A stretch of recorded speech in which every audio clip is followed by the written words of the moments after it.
I talked to one guy and he's like, I think they could blow Australia into space, leaving a Incredible. 2,000-foot hole where Australia used to be. And I'm like, whoa, I don't want to think about that. And it's like, but that's the kind of potential we're talking about. And so everyone's fighting the last war. I understand that. The public, but the generals and admirals in the know, they know some of these new generational weapons can do severe damage without radiation, without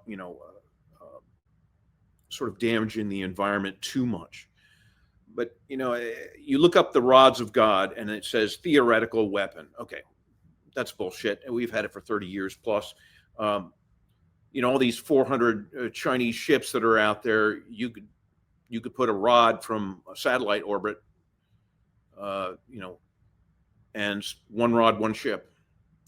So I'm not worried about Chinese naval.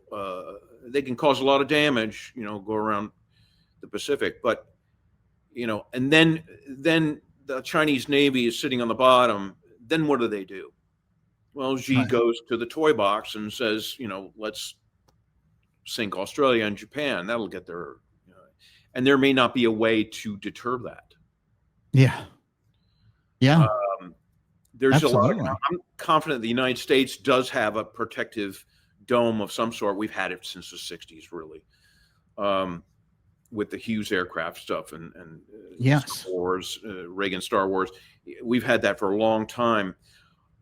But that you're talking about physical objects, missiles, aircraft, things like that.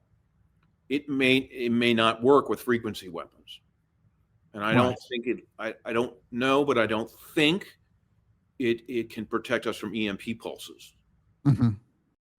Are you hearing in the background that people really on the inside are concerned about World War III?